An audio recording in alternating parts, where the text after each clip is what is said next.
3월이 시작됐지만 코로나19 확진 판정받으신 분은 4,000명을 넘어섰습니다. 사망자도 26명이 됐습니다. 꽃 선물을 많이 하는 졸업식, 또 입학식이 2월에 몰려있기 때문인데 그런 행사들이 줄줄이 취소되면서 꽃집은 물론 대학가 음식점에서도 요즘 손님 보기가 어렵다고 합니다. 코로나19 사태가 우리 경제에도 큰 타격을 주고 있습니다.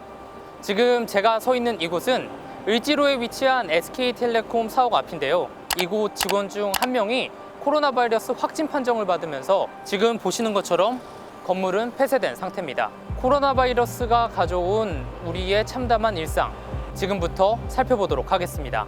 기존에 활발하던 대학가, 주요 명소들은 그야말로 유령 도시가 되어가고 있습니다.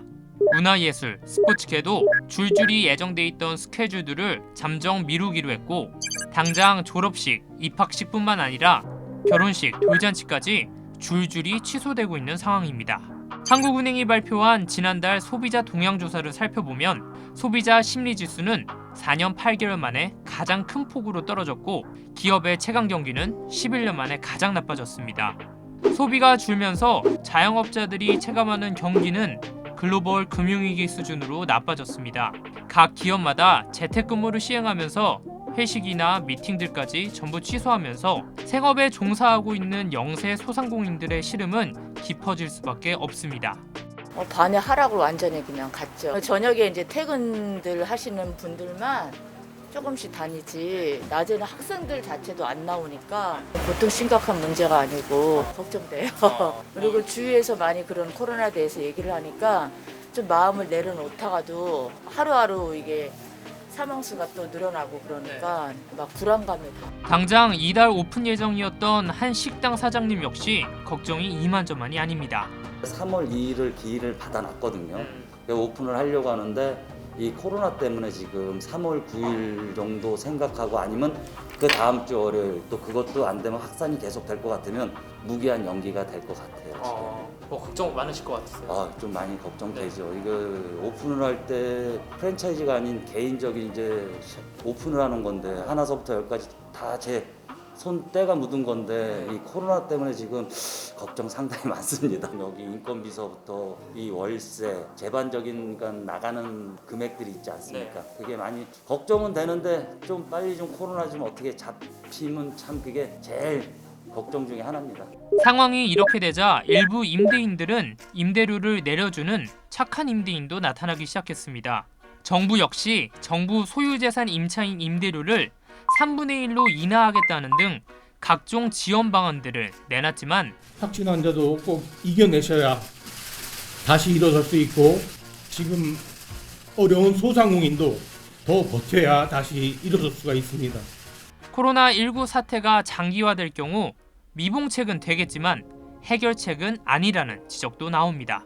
위기 때 우리 소상공인들이 위기를 겪었을 때 내가 가지고 있는 담보 말고 내한테 담보가 될 수 있는 것이 뭐냐 하면 국가에 세금 잘 내고 임대료 잘 내고 이런 사람이다라는 거를 인지를 좀 했으면 좋겠어요. 소상공인들이 지금 이제 매출이 안 일어나니까 운영 자금 자체가 없는 거잖아요. 그 매출이 안 일어나니까 또 이익이 실현 안 되니까 자기한테 월급도 안 나오잖아요. 그런데 그런 상황에 가서 은행 보고 추가 대출해 주라 그러면 추가 대출을 받을 수가 없죠. 그럼 뭐냐, 이 사람들에게는 추가 대출을 받기 위해서 금융기관은 반드시 뭐냐 하면 담보를 필요로 합니다. 우리 소상공인 가운데서 세금 내고 임대료 내고 전기료 내고 수도세 내고 하는 거를 신용으로 인정해 주자. 그걸 가져와라. 그걸 담보로 해서 우리가 돈을 빌려줄게.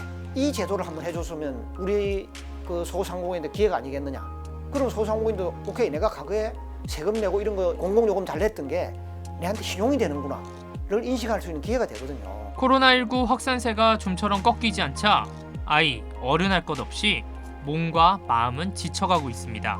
내가 걸리게 되면 다른 사람에게 민폐가 되지는 않을까. 또 가족 가운데 노령이나 아프신 분들이 있다면 위험성은 더욱 높아질 수 있기 때문에 막연한 두려움은 커질 수밖에 없는 상황입니다. 제가 학교 바로 앞이 명성교회여가지고 근데 명성교회 목사님이 걸리셨다 해서 아무래도 조금 더 무서운 것 같아요. 학교도 못 가고 학원도 못 가고 나가는 것도 많이 통제가 되고 그러는 것 같아서 좀 답답한 게 큰 것 같아요. 아무래도 너무 빠르게 확산이 되다 보니까 이젠 좀 공포감이 생기는 것 같아요. 나가 이제 나이가 86인데 그렇게 이제 활동을 하는 건데 가만히 있는 활동 안 하는 사람은 안 하는 대로 집에 있으면 집에 있더라도 무슨 운동을 해야 돼. 지금 집 속에 있으라는데 있으니까 오히려 기력도 떨어져 안 돼요. 방어만 해가 집에 있으라 뭐 있으라 장사 안 되고 하는 건 이거 난 잘못한 것 같아. 막연한 두려움은 현장에서 고군분투하고 있는 의사들도 마찬가지입니다. 국민안심병원이었던 울산대병원에서도 의사 1명이 확진 판정을 받는 등 불안감은 계속해서 커져만 가고 있습니다. 코로나19의 전국 확산 가능성은 여전히 상존한다고 평가하며 앞으로 1, 2주가 중요한 분수령이 될 것입니다. 코로나19 사태를 위해 보이지 않게 일하고 있는 공무원, 그리고 계속해서 소식을 전하는 기자들 역시 두렵고 무서운 건 마찬가지입니다. 기자회견 풍경도 달라졌어요. 많이 심각하구나 이런 걸 느꼈고요. 그리고 뭐 기자들이 더 위험하지 않냐 이런 얘기는 이제 저도 친구들한테 많이 들었어요. 여기저기 많이 다니고 사람 많이 만날 텐데. 근데 이제 제가 보면은 뭐 주변 기자 중에 확진자 뭐 들어본 것 같아요. 코로나19 사태가 장기화되면서 우리 사회가 서로를 믿지 못하는 신뢰를 잃어버리는 사회가 되어가는 것은 아닌지 무섭습니다. 특히 온라인상 댓글들을 보면 감염 환자를 무차별적으로 비방하는 등 갈수록 신경이 날카로워지고 예민해져가는 반응들을 살펴볼 수 있습니다. 확진 환자나 의심 환자는 죄인이 아닙니다. 어려운 사태일수록 코로나19 극복을 위해 다 함께 서로를 격려하고 응원하는 문화를 만들어가는 것은 어떨까요? 코로나19로 힘들어하시는 모든 분들 저희도 응원하겠습니다.